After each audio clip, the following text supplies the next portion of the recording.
Good work, Bill. Good morning. The time is 10:32. My name is Rick Williams. I'm Chair of the Development Committee. I'd like to call the committee to order. Would the clerk please call the roll? Arroyo, Garcia, Garcia here. Linder, Linder here. Pepe, Leonard, Linder here. Iqbal, Iqbal present. Williams present. Ross. Here. Corn. I do not believe we have any remote attendance requests. Is that correct? Okay. I'd entertain a request for unanimous consent for the December 16th minutes. Linder moves unanimous consent for the minutes. Objection. Seeing no objection, the minutes are deemed approved. Do we have public comment by any speaker on a matter other than the solar project? Okay, we will call you if you've signed up to speak when we get to that part of the agenda. Thank you. The monthly financial reports are on file. Are there any questions for staff? Seeing none, we'll move on to the Building and Zoning Division report. Mr. Van Kerkhoff. Good morning. Mark Van Kerkhoff, Development Department Director. Just a verbal report this morning. We're continuing, servicing our building permit applicants. We also, as a result of last month's meeting, developing our short-term rental licensing application and developing that program to move ahead. One thing of note on a zoning end is that the governor did sign a new state statute into effect for commercial solar projects, Public Act 1040458. We'll be working with the state's attorney's office to see how that impacts our current zoning ordinance. A couple of things of note. One is it does include clarification regarding zoning and building permit fees that are acceptable under the statute. So we're also going to be reviewing that to see if we want to make some adjustments to those fee schedules as well. The other thing it clarifies is that counties can use consultants and charge that time back to the petitioner. Given that clarification, staff is moving ahead to develop an RFQ for consultants that can assist our staff with the heavy load of both reviewing petitions on the zoning side, and then again on the building permit application side, and then again on the building permit completion and closeout, and then ongoing monitoring of the project. So updating you on that, but looking for your concurrence on moving ahead with an RFQ. Yeah, and we're going to be talking more about this in new business. The state's attorney is going to talk a little bit about what the impact of this new law is and how it'll affect us. So I think we'll pick this up again later in the agenda. But thank you, Mark. Certainly. Other than that, I'm happy to answer any questions. Any questions for Mr. Van Kerkhoff? Okay, seeing none, we will move on to our zoning petitions. The first matter for your consideration is petition number 4676. The petitioner is Tri-County Solar LLC.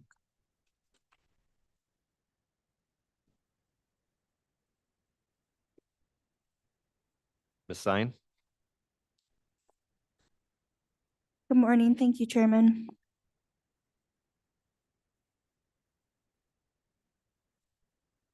As you stated, the applicant is Tri-County Solar LLC. They're owned by GSI Development Corporation. This is again a request for a special use permit in the F Farming zoning district to allow for the development of a commercial solar energy facility. The property is located approximately 41 acres and is located west of Illinois 25, north of Stearns Road in St. Charles Township. And this is in King County Board District 12. All of the listed application documents have been posted to the King County website for review. Here's our location map showing the location of the subject property. As you can see, we are west of Route 25. We are in St. Charles Township, Section 1. We do have some municipalities in the near vicinity, South Elgin to the north, Bartlett to the east.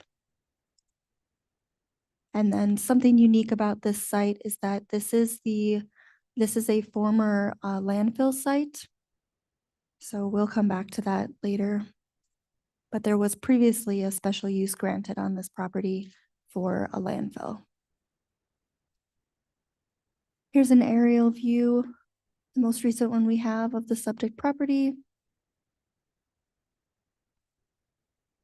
Here's that zoning map. So again, you can see this is the subject property. It's got that special use hashed designation there because of the former landfill, but the underlying zoning is F district farming. And then we've got the village of Bartlett, South Elgin, got some I industrial zoning to the west. This is the Prairie Trail here, and then some scattered B3 zoning as well. This is in the sustainable urban area of the land use strategy map. And it's designated as proposed open space. So here you can see the future land use map. All of the area in green here was identified as proposed open space. The pink along the Route 25 corridor is commerce employment.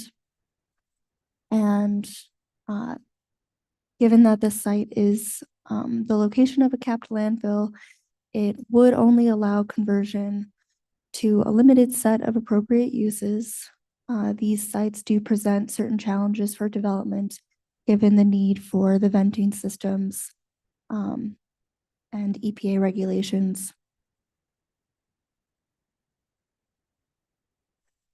We did notify all of the nearby municipalities, the villages of Wayne, Bartlett, and South Elgin. They did all get back to me, and none had any opposition or objections to the proposed land use. The village of South Elgin also stated that they're generally supportive of the land use and believe that a solar farm is an appropriate use of the property, given the location and surrounding land uses. Here's the proposed site plan.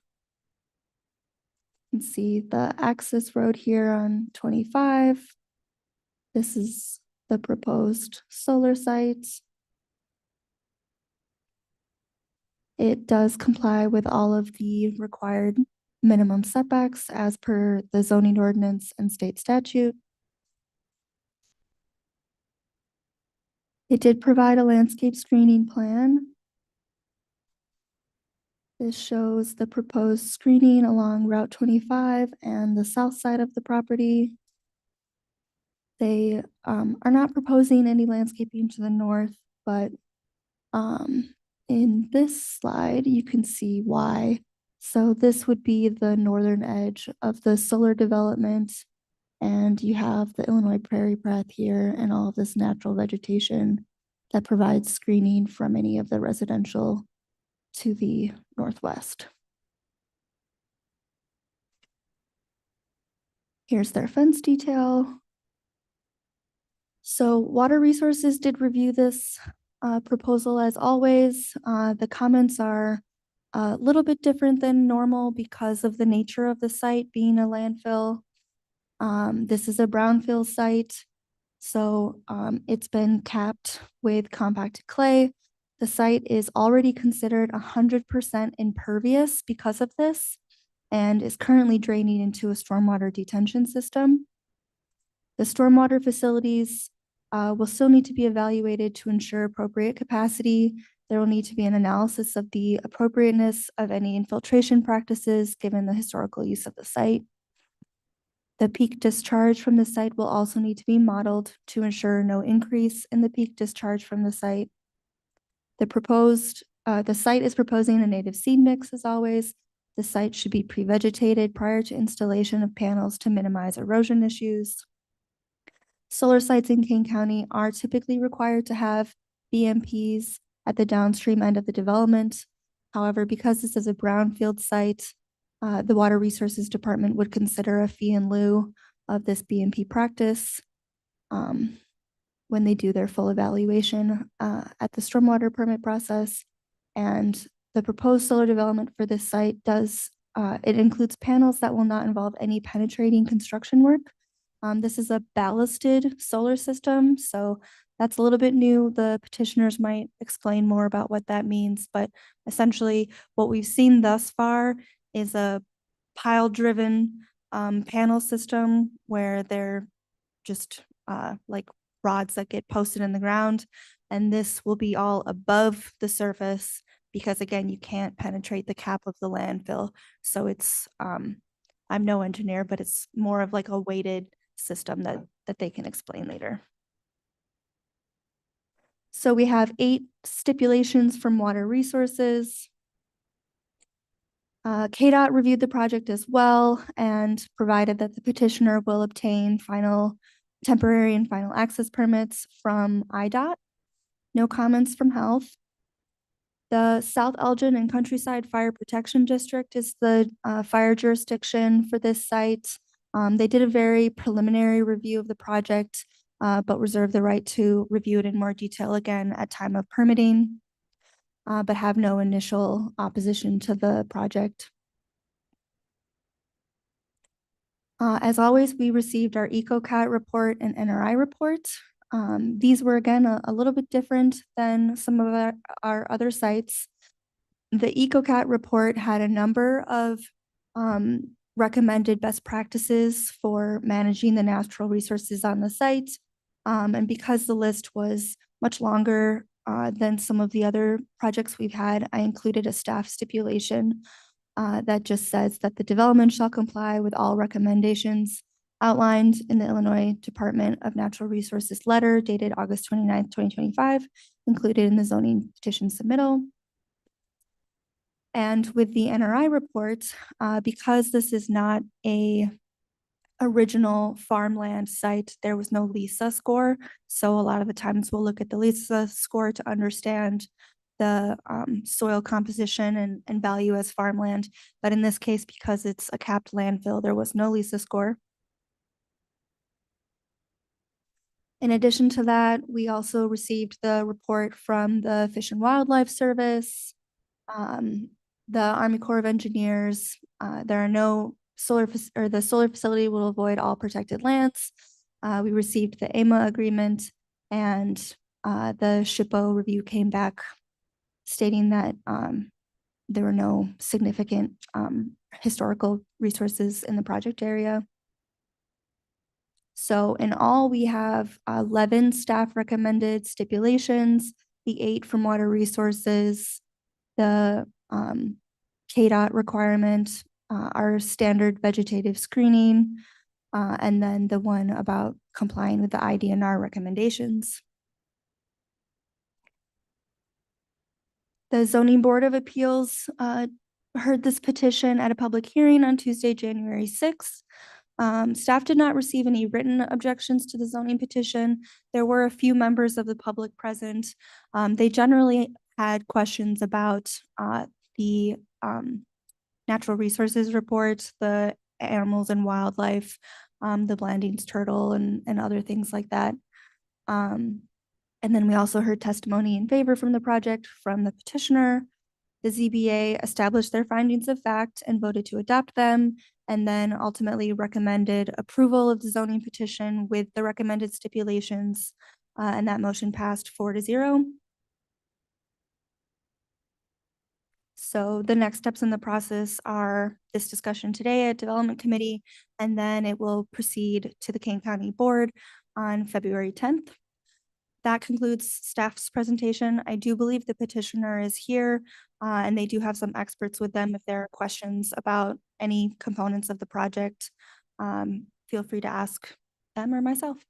Thank you, Ms. Sine. Before we get to that point, Ms. Wolnick, do you have anything to add to the staff report? Because it's a bit of a unique site. I do not. However, there is a speaker here from Waste Management that is going to speak on to the Superfund requirements for the site and the EPA's requirements. Okay, thank you. At this time, I would invite the representatives of the petitioner, they'd like to make a presentation. Please state your name and identify yourself for the record, please. Hi, my name is James Carlin, and I'm from Sycamore, Illinois. Before I begin, I just want to say I have a mask on because I'm just recovering from being sick. Sir, you're going to need to speak right into that microphone if you could. Okay, sorry about Thank you. that. All right. My name is James Carlin, and I work for Greenwood Sustainable Infrastructure. I am the project development associate that put the special use permit application together. So I'm here to talk about our Tri-County Solar Project, which is sited at the closed Tri-County landfill. So although you'll hear many different solar permit applications this year, as one cited at a closed landfill, this may be the only petition you hear that truly puts the phrase reduce, reuse, and recycle to good use. I'm going to hand it off to Ralph to have him give some background information on GSI and the work that we do.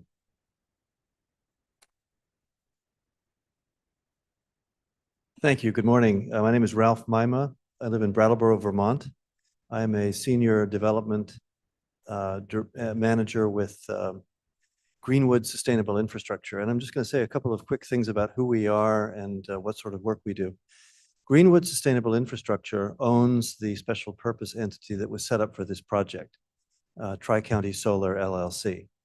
And you deserve to know who we are and who backs us up, because we're asking to come into your community unknown and propose a multi-million-dollar project on a significant site, which will benefit a whole lot of different people. But who are we? We are a division of the Libra Group. The Libra Group is based in New York City, but it's actually owned by a Greek family with roots in the shipping industry called the Logothetis family. And there are 6 different operating business areas within the Libra Group. Renewable energy, of course, is one of them, but also aerospace operations, maritime operations or shipping, real estate, and other types, hotels and hospitality, and then a sort of other category of investments. And what I'd like to emphasize is that the Libra Group is a long-standing, multi-decade, multi-generational family business. It is owned entirely by the Logothetis family. It stems from a company called the Lomar Group, Lomar Shipping, which was founded in 1976. So that's already 50 years ago. And then in 2003, the Lomar Group was changed and expanded and diversified into the Libra Group. So that's who we are. And what I want to emphasize is that it's a very conservative, very long-term investor. There's nothing speculative or quick about the decisions that the Libra Group makes for its investments. Some years ago, they made a commitment to focus heavily on renewable energy around the world. And the Libra Group operates in around 60 countries. A couple of things specifically about Greenwood Sustainable Infrastructure. So we are a developer and operator of solar, storage, wind, combined heat and power, and other types of renewable energy technologies. We have 388 megawatts of installed capacity in the US and Canada. That corresponds to sites in 17 different states and provinces. We have a 2.4 gigawatt pipeline. So what we're currently developing around North America is significantly larger than we already have installed. And I'll just say one more thing. This is not our first landfill site. We have landfills with operating solar assets on them in Vermont, Massachusetts, and Florida. So this would be an addition to them. One of the sites, the Elizabeth Mine in Vermont, is a 7 megawatt solar site, so it's slightly larger than this one, and is also a Superfund site. And I might add too, in wrapping up, that of course, we work with contractors who bring a great deal of expertise into the mix. And with us today, in case questions come up that they can answer, and that I can't or James can't, we have representatives of Weston and Sampson and Bow Engineering. Bow Engineering is our general civil engineering contractor, and Weston and Sampson is the solid waste specialist. So that's all I have to say, and I'll turn it back over to James.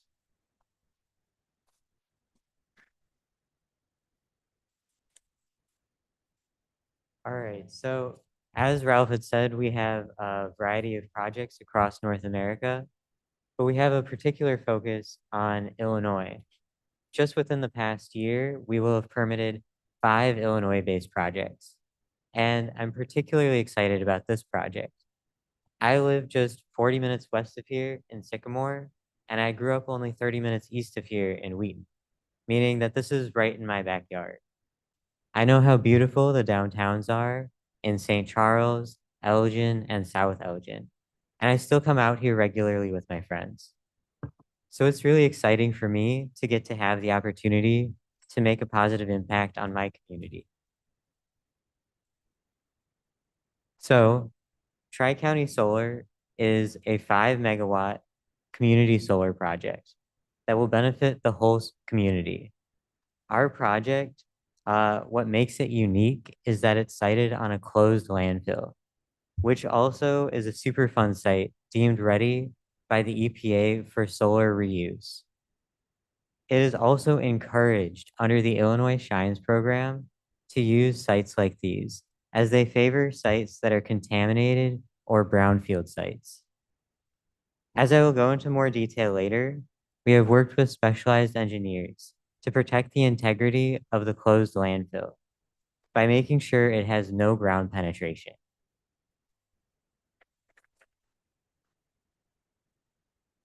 We have been actively working on this project for nearly 3 years since its origination in spring of 2023.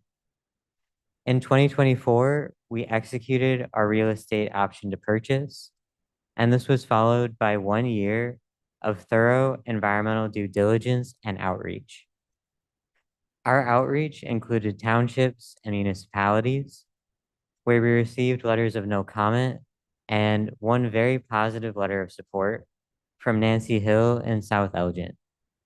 Now, in South Elgin, we do reside within their 1.5 mile extraterritorial jurisdiction. We then focused our outreach on neighboring residents, sending out our first mailer, introducing the project, and welcoming them to our open house. At our open house, we received no opposition, and we followed this up by a second mailer, giving project updates and encouraging residents to personally contact me with any feedback or concerns. Now, this brings us to where we are today, going through our special permit approval process. This, along with our building permit, will allow us to start construction in the second quarter and become fully operational by the fourth quarter of 2026. Now, on our current zoning map page, you can see that we are sited within an F2 farm district that also has special use as a closed landfill. Although it does have an F2 designation, as a classified Superfund landfill site, it is federally prohibited to use it for agricultural purposes. Now, for the sake of this presentation, I will be using the terms brownfield and landfill interchangeably. Brownfields are sites, like Superfund landfills, that have a history of hazardous contamination. This contamination heavily restricts its land use and requires remediation work. And because of this, these sites can go unused for decades. However, since its closure in the 1980s, Tri-County has gone through 25 years of remediation, and the EPA has now deemed it ready for solar reuse. So, why would you want to have us put solar on a landfill? Well, The US EPA has deemed that this site cannot be used for agricultural, residential, commercial, or business development, meaning that the site use is severely limited and does not otherwise give opportunity for economic development. In Kane County's 2040 land use plan, Kane County cited the importance of protecting agricultural lands. This is one of the few solar projects that does not take away from farmland. Another major concern with solar is that it takes away from future residential projects. Our project doesn't do that either. Our project will give all of the economic benefits that come with community solar without having visible panels.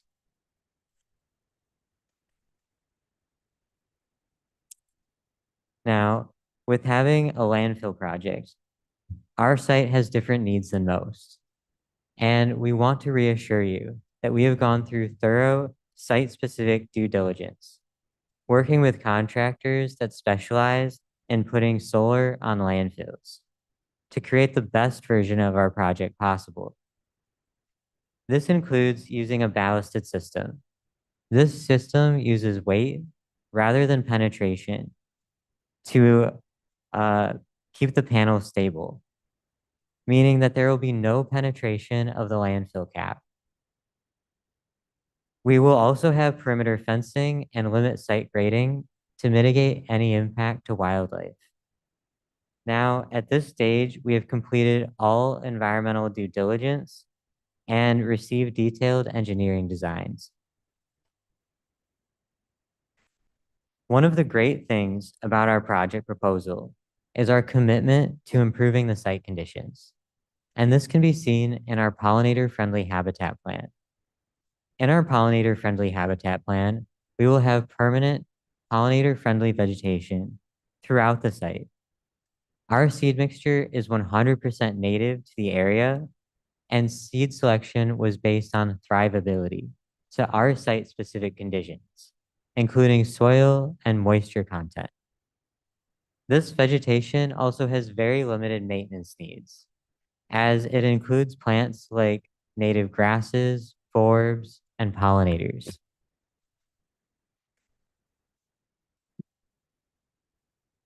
So, in addition to improving native plants, our pollinator-friendly habitat plan is also helping candidate species.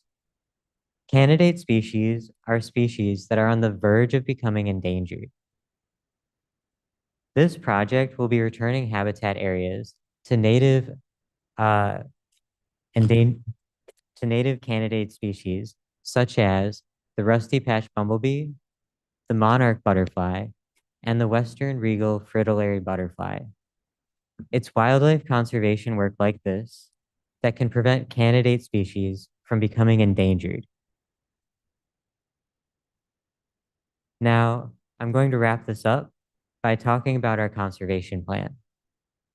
GSI has created a conservation plan for the endangered blanding turtle. This plan includes extensive pre-construction training programs for all site workers and a specialized training program for construction monitors who play an important role in site decisions and operations. We will also have temporary fencing, daily visual inspections, and a stop work procedure. And we require that any open holes will be secured or filled at the end of each workday.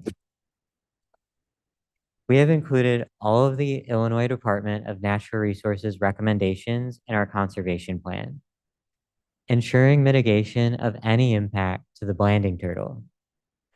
However, despite our site location, throughout all of our environmental due diligence, we have not seen any evidence of the blanding turtle at this site. I want to thank you for sticking with me throughout this presentation, and hopefully our landfill project hasn't raised the bar too high for other solar permits to follow. Thank you. Thank you, Mr. Carlin. Before we open up to questions, I would invite our next speaker, Rod Stipe, to the podium.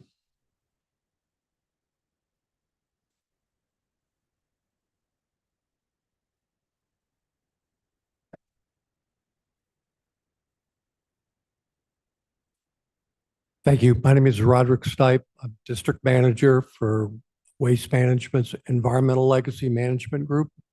I am the person that's responsible for the ongoing operations and maintenance work at the Tri-County landfill. Waste Management first got involved with this decades ago. The previous operators of the site had mismanaged it, and after quite a bit of time of this is the information I've gotten from the files reading through it. Issues that had come up at that site back in the 70s and 80s. Waste Management was asked if they'd come in and take over operations of the site. We did that, put the site back into a little better order, continued to operate it. And that was about the time that the Superfund circle amendments were coming out in the 80s. This site scored to become a Superfund site. The owners of that site did not have the financial wherewithal to take care of those obligations. So Waste Management became the responsible party at that site. We do not own the property. It remains owned by the families of the original owners of the landfills. But we are the responsible party for implementing the remedy and caring for the remedy and continuing to operate and manage that site out there. GSI first approached us back in middle of 2023. This is the first we learned of this. We've had discussions with them. We don't believe that this is we do believe that this is a beneficial, potential beneficial reuse for this site. We sent them a pretty detailed letter in December of 23 with concerns that we had. That letter, we never received a response to that letter. Finally, we pushed and we got a response from them back in January of 25. I've had numerous conversations. I've been out at that site with representatives. We've just got numerous questions, and there are unique situations that go with the fact that that it is a Superfund site. We don't know yet if GSI intends to purchase a site. If they purchase a site, then they become in the chain of title, and will they take full responsibility for the site, and can Waste Management of Illinois step away? We don't know. We haven't had answers to those questions. US EPA has communicated to them on numerous occasions that there needs to be a written agreement in place where the parties that implemented the remedy have an understanding of what's going to be going on out there and who's responsible for what. We've been pushing for that written agreement for well over a year now, and it still has not been started. We were not aware of all the information that has been provided to the county here in over the last several months period. The first we learned of this, that this was in front of the county, was last Monday morning in a telephone call amongst attorneys and technical folks. Tuesday, we were given a link to the county website with all this information. So I have yet to be able to work my way through all the information that's been posted. On Friday, we sent GSI a letter indicating that we had some troubles with some of the language that was used in their documents. They used the terms collaboration. We do not consider this to have been a collaboration yet at this point. So I'm not here to denigrate the project or GSI, but Waste Management of Illinois would like the answers to a lot of questions we've had, and we would like to move forward with the development of the written agreements as to who's going to be responsible for what out there We need more time to look at their engineering to make sure that it is compatible with the remedy that was instituted out there. So I guess I would ask at this point in time, I'm not familiar with all the processes and procedures, but ask that there be some stipulation put into the record that permits, building permits, construction permits, whatever permits that will be issued, will not be issued until the county has been assured that there is a written agreement between the parties out there that satisfies both the requirements of the US EPA and the requirements of the Illinois Environmental Covenant that's placed on that site. Thank you, Mr. Stipe. On January 16th, you sent me a letter asking that this committee table this matter. Are you backing off of that? I don't want to throw up unnecessary roadblocks in front of the development, in front of the project. So I believe in further consultation that if there can be a stipulation in there that the permits won't be issued until written agreements are provided to the county, so the county can confirm that. So I think that would be sufficient instead of tabling the. Mr. Stipe, your waste management's rights flow under an environmental land use covenant that was recorded against property in 2013. That's what gives waste management the authority to have some say in the development of this property. Is that correct? That's correct. So would a stipulation which says that the petitioner comply with the terms of the land use covenant dated February 15th, 2013, would that address your concerns? I believe that would be specific enough for it. Well, maybe we could invite the petitioner up to see. I'd like to get their response to this request. You can stay right there, sir. Okay. So, Mr.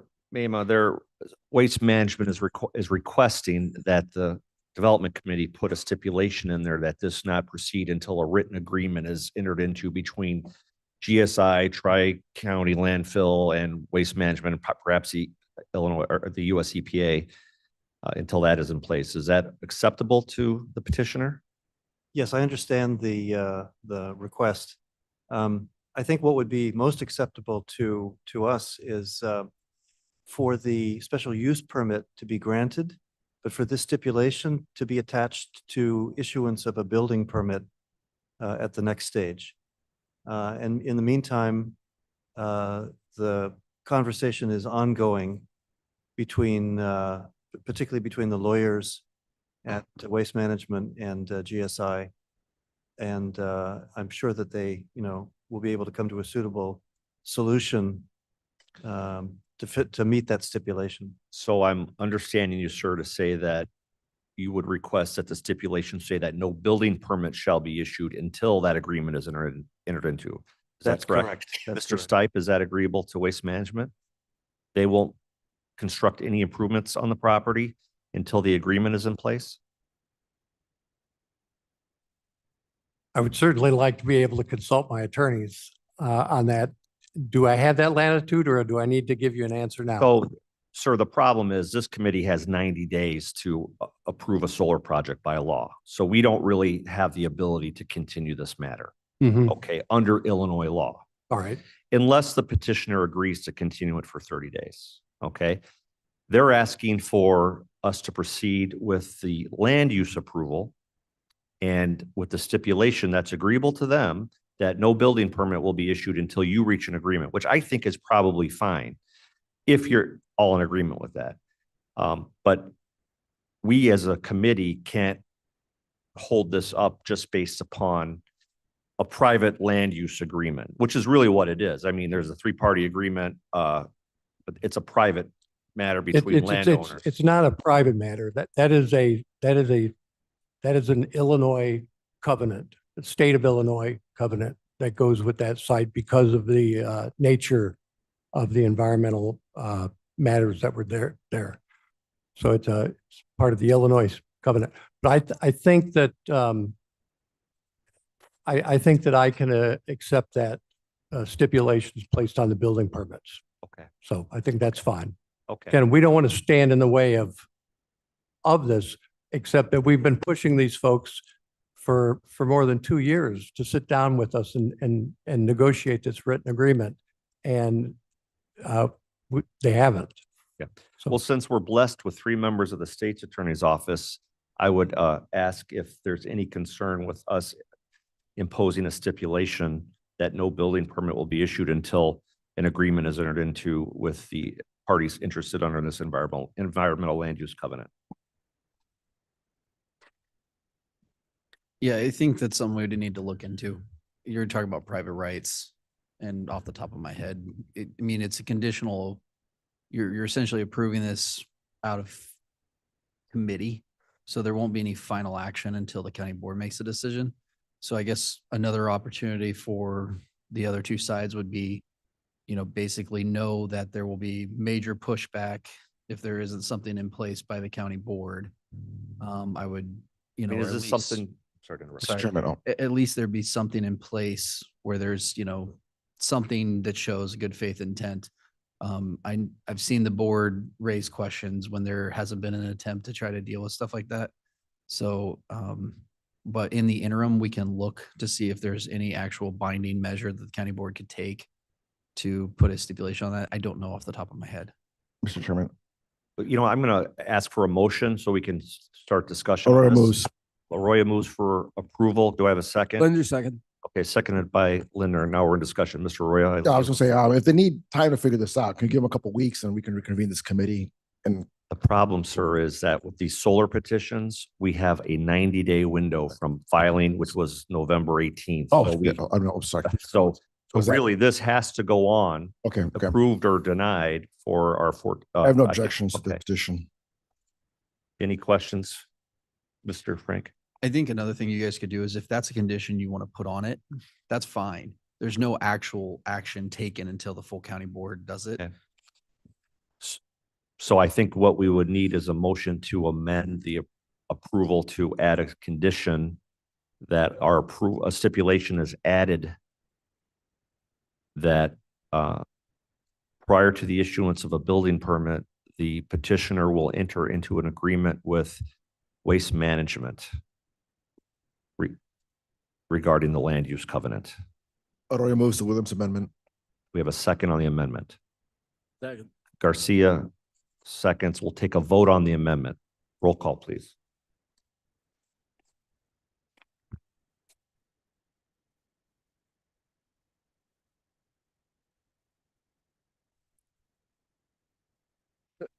Arroyo, Oh, yes. Garcia, Garcia, yes. Linder, Linder, yes. Leonard, Leonard, yes. Iqbal, Iqbal, yes. Williams. Okay, any additional discussion on the underlying motion for approval as amended? I have a question on this ballast system. So there are no pilings in the ground. It's all on surface level. Is that correct? That's absolutely correct. How much weight do you put on these panels to keep them from blowing over? Because ultimately it's like a big sail. Yeah. There's an engineering process calculation to figure out, how to put enough weight on the cap in order to hold the array in place in the event of wind events or seismic activity or something like that. But to spread the weight over enough ground that the actual weight or the force of the ballast blocks on the cap, is really not much different from, me standing there on the cap on my own 2 feet. It's a distributed or distribution of weight that, meets the requirements of the cap and the array, and it just has to be optimized. Maximum wind velocity these panels can withstand. Okay, so that's an engineering question. Let me see if we actually can get you that number.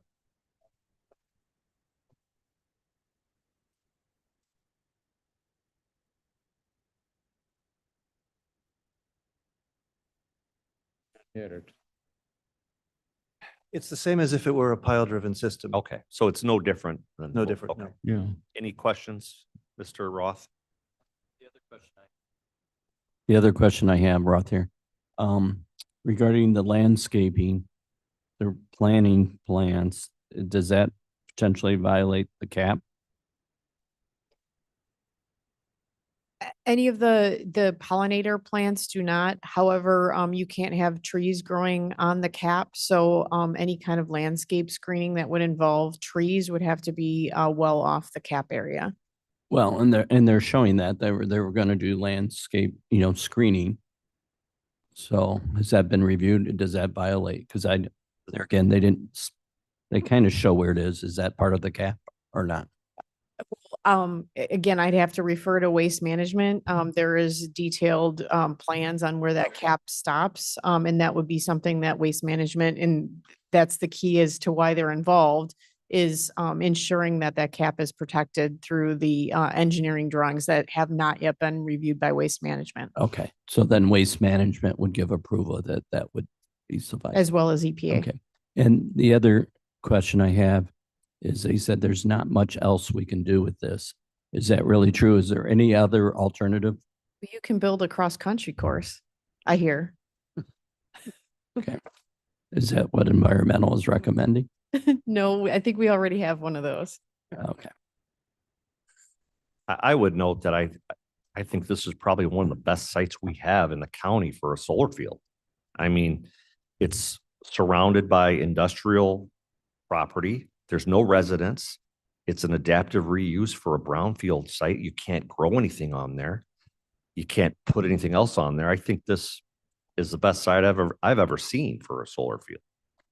I would agree. So I would Mr. encourage the petitioner to get with Waste Management. I'd like to see some substantial progress by the 16th or the 4th, whatever our next county board meeting is.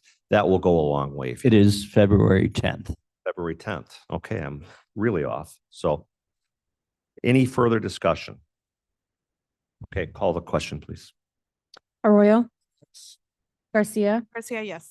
Linder, Yes. Leonard, Leonard, yes. Iqbal, Iqbal, yes. Williams. Yes, Passes. thank you. Okay, moving on to Property Code Enforcement Division, Mr. Mall. Good morning, John Mall, King County Code Enforcement Officer. We've maintained a steady caseload through these winter months. Our team prepared 2 monthly reports for you that have been emailed to you. There is a change this month. I spoke with the state's attorney's office, and we no longer need to send that out through FOIA. You can feel free to send them out to your constituents or whoever you choose. And code enforcement's additionally been working on the short-term rental documents and application and preparing for enforcement on that. So we've been staying busy with last month. Any questions, I'd be happy to answer them. Any questions for Mr. Mall? No. Okay, seeing Thank none, you. we'll move on. Thank you, Mr. Mall. Planning and Special Projects, monthly report. Right here. Mr. Toth, sorry. Chris Toth speaking. Yeah, you'll find in your packet your monthly report from the Planning Special Divisions Project. Well, we typically report those out to the other committees of E&E, Jobs, and Agriculture. I'm here today to answer any questions that you may have on those. Any questions for Mr. Toth? Seeing none, we have a couple resolutions. We could go forward with. You want to present those? Hi, Chris Dahl, Assistant Director Development. I am here to present resolution number TMP 26088, approving substantial amendment to the program year 2024 annual action plan, CDBG or Community Development Block Grant. Whereas King County Board Resolution number 97344 established the King County Community Development Block Grant Program, and resolution number 0406 established the Kane Elgin Home Consortium. And whereas said resolutions also established commissions charged with overseeing said programs, and whereas the CDBG program is funded by the U.S. Department of Housing and Urban Development, HUD, and must be administered in a manner consistent with the Kane County Consolidated Plan and the approved annual action plan. And whereas Kane County Development and Community Services has identified an emergent community need requiring a substantial amendment to the program year 2024 annual action plan. And whereas the proposed substantial amendment provides for the allocation of an amount not to exceed $282,430 in unobligated program year 2024 CDBG funds to support shelter operations for the Lazarus House Homeless Shelter and eligible CDBG activity.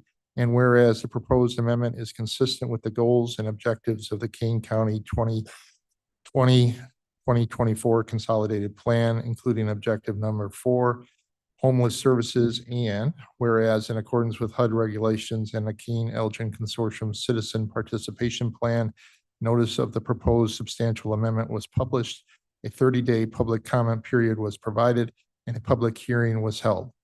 Now therefore be it resolved by the Kane County Board that the substantial amendment to the program year 2024 annual action plan as described herein is hereby approved. This is of course going forward to the board. And be it further resolved that the chair of the Kane County Board and or the director of the Development and Community Services Department are hereby authorized to execute any agreements, certifications, reports, amendments, or other documents required by the U.S. Department of Housing and Urban Development to carry out the activities described in the amended plan. We are currently under the public comment period. It began on January 8th with publication and will conclude on February 6th.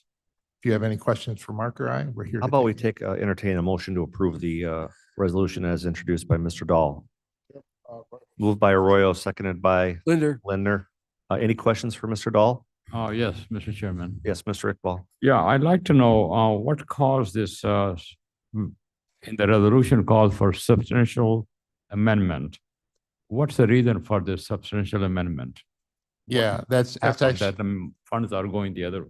yeah, it's actually a great question. So from the standpoint of the county, we have a timeliness that is required for the pay down of CDBG funds. So we are coming up upon that it's April 2nd. We need to spend so much of CDBG funds. And so this gives us the opportunity to spend this amount of funds towards that timeliness goal. Mr. Van Kerkhoff? I'll just add to that, every year the county board adopts an annual action plan, which is required by HUD. We also have a citizen participation plan, which requires that if the county board changes a previously adopted annual action plan, in which this case from 2024, of more than $100,000, that we go through this process of having a public notice, public hearing, and have the board authorize that change. HUD actually encourages entitlement communities to use this amendment process to make adjustments through program years in order to both stay on timeliness for spending, as Mr. Dahl just mentioned, but also to be agile to address emergent community needs. In this case, this amendment is doing both. Any further discussion? Mr. Chairman, Allen, Ms. Allen, floor is yours. may I ask Mr. Van Kerkhoff if we are taking money from some other project in order to fund this one? And does such movement mean that in the future we'll come back and address that? Did you hear the question? I could not understand. He's all asking that. where the source of the money is coming from, if we're taking from another budgeted item for this. Sure. In this case, we're not taking from another budgeted item. There's two ways that our CDBG fund is plenished with revenue. One is our annual allocation from HUD, which we draw down against. The other is what they call program income. And that is if we have any revenues back to the program from previous activities. And there's a HUD requirement that we actually spend that program income first before drawing down new funds allocated by HUD. So that's kind of the short answer to a complicated question, but no, this is in a sense money back to our program that we need to spend. Thanks Did that very answer your much, question? Mr. Chairman. Yep. Thank you. Ms. Garcia?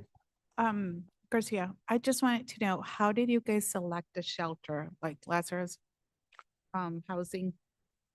do you guys go to a process or is this just the only one that we have around? Sure, that's also a great question. When King County started our CDBG program back in 1998, we recognized that supporting our homeless shelters was an important activity.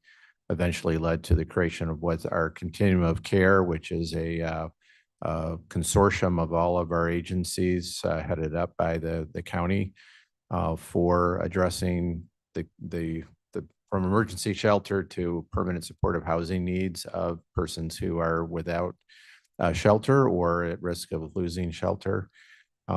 With that, and Kane County's entitlement jurisdiction for CDBG funds is most of the county, but does not include Elgin or the city of Aurora. They each get their own CDBG entitlement funding.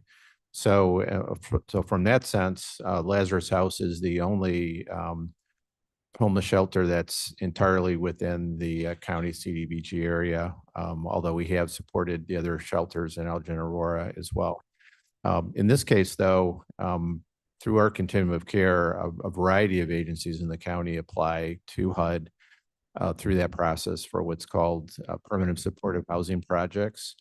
And a lot of those are ongoing projects that are up for renewal. In this case, there's a delay in that renewal process. We only have one agency with a permanent supportive housing project that is going to be experiencing a gap or interruption in their funding, and that's Lazarus House. So it was a combination of our need to spend money timely with this program income and need for Lazarus House with this emergent need. Thank you. Any further questions? Clerk, please call the roll. Arroyo. Garcia. Garcia, yes. Linder. Linder, yes. Leonard. Leonard, yes. Iqbal. Iqbal, yes. Williams, yes. The next item for your consideration is resolution number TMP 26-090, approving a contract extension with GMCI for the continued marketing of the fabulous Fox National Water Trail. Mr. Dahl, you want to give us a brief summary of this? Is this yours? Or Mr. Toth, I'm sorry. No, no problem. Chris Toth speaking. Yep, in front of you, you'll have a resolution for a contract extension with GMCI. This is the second 1-year extension of this contract. We signed a contract with GMCI for 1 year in 2024. We extended it last year in 2025, and in the contract, we were allowed one more 1-year extension. So we wanted to exercise that option. We have worked with Kim Gilmore Concept Inc., which is GMCI, in promoting our fabulous Fox National Water Trail. We've had some great success with that. In page 125 of your packet, you'll see the $100,000 budget put forth by GMCI for the work for the for the fabulous Fox National Water Trail. We're hoping to hear back in the coming months for another grant they're working with for DCO's tourism and marketing. But for now, we'll just have the contract of the not to exceed amount of $100,000. I don't think we moved this. Would somebody want to move this forward? Leonard will move. Moved by Leonard, seconded by Linder. Any discussion? Mr. Roth? Just one quick question. The signage we were going to roll out, is that part of this funding? Well, the signs? No, that is not. This is strictly for marketing, which includes, we've got a special effort on for the 250th celebration combined with using the features of the water trail. Okay, thank you. Okay.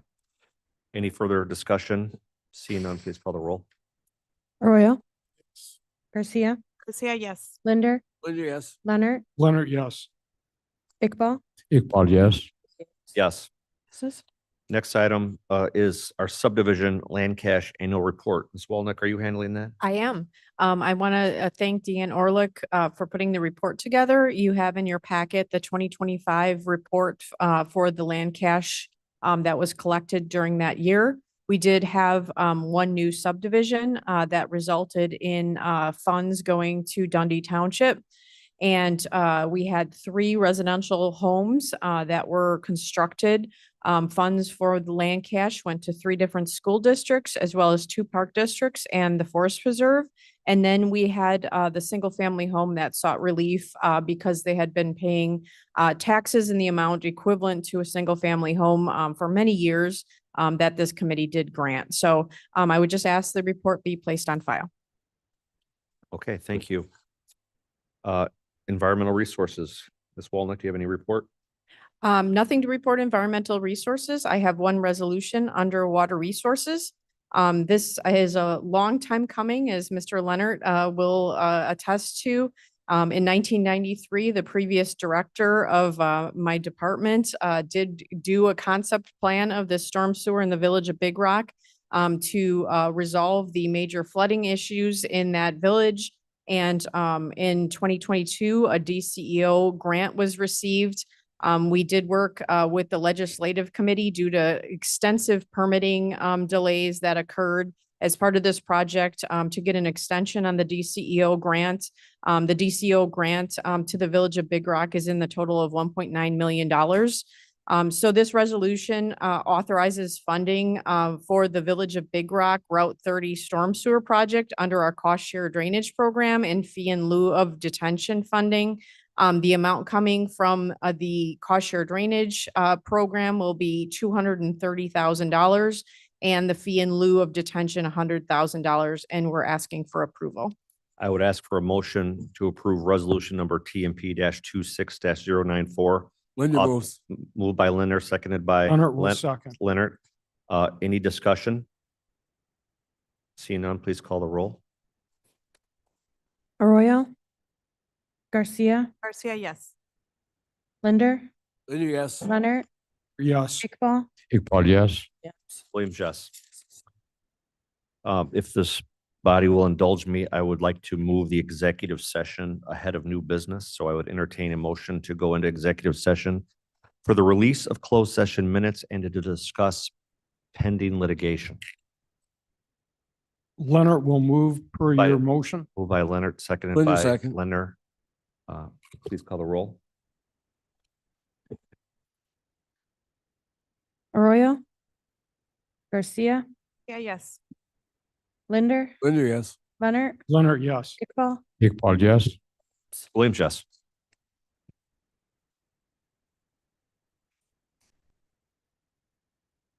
All right, online folks, please accept the invite to go into closed session. Anyone in the room that has joined Zoom must exit before we can begin.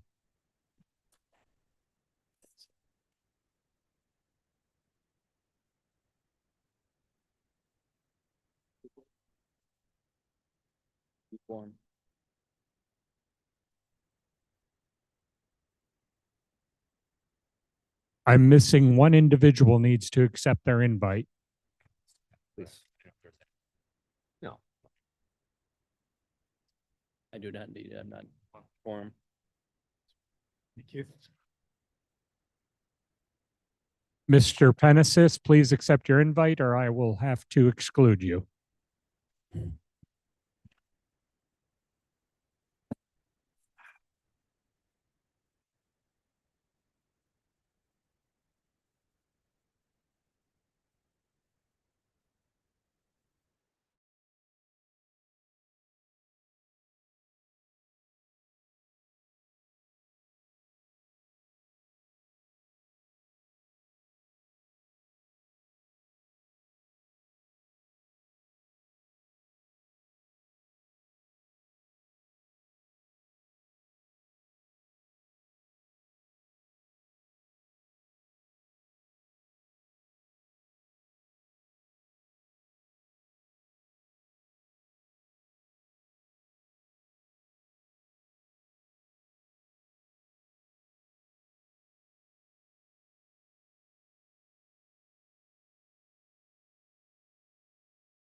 All right, you are in open session.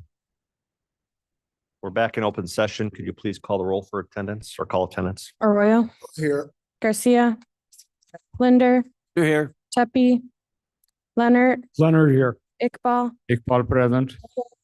Roth. Roth here. I would entertain a motion to approve Exhibit A as presented by Mr. Ford, releasing moves. closed session minutes from June 15th. Linder moves. Moved by Leonard, seconded by Dr. Iqbal.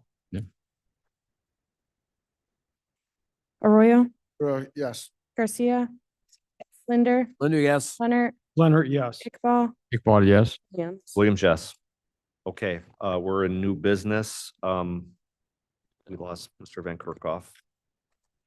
Just to summarize, we're gonna have a brief discussion on maybe some changes to our internal policies and necessary changes to our code based upon some changes in the law as it relates to solar petitions and also battery storage facilities. That's not the term of art, I think, but where did Mark go? Did he go to the washroom?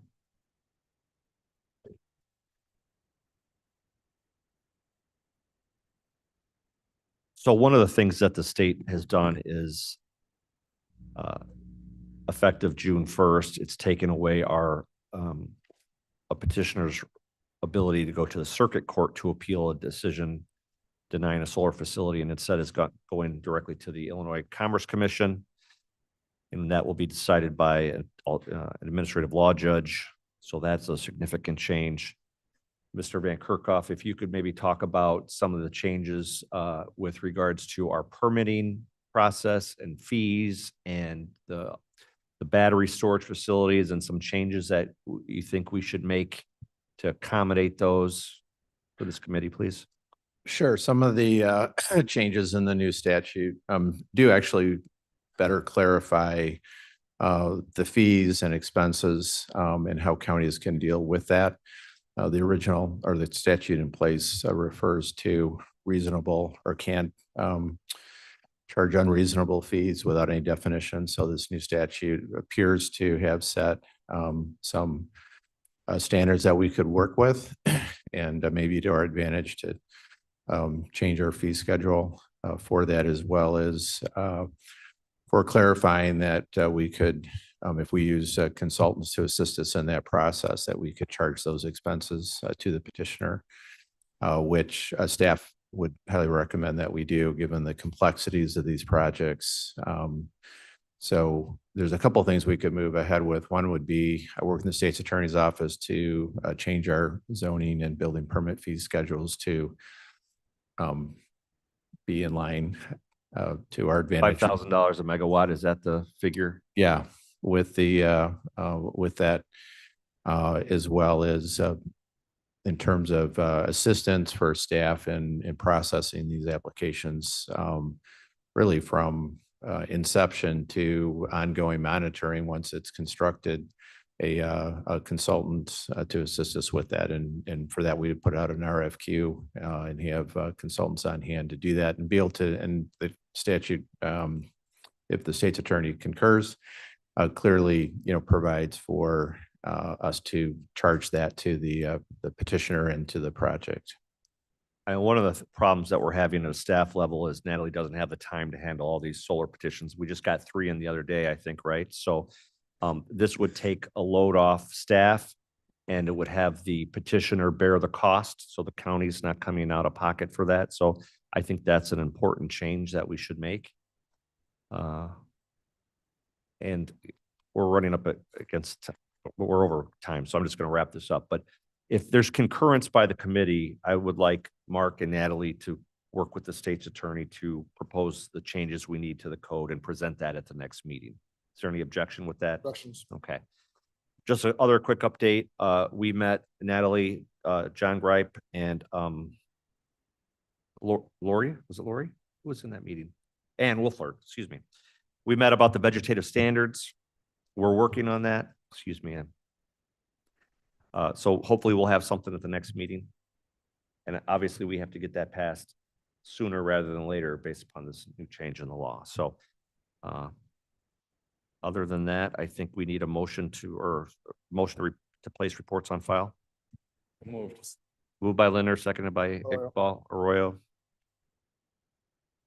Actually, we need a voice. Can we do a voice vote? All in favor, say aye. Aye. We've released the closed session minutes already. Yeah. Motion to adjourn. Linder? Leonard moves, seconded by Iqbal. All in favor, say aye. Aye. We're adjourned.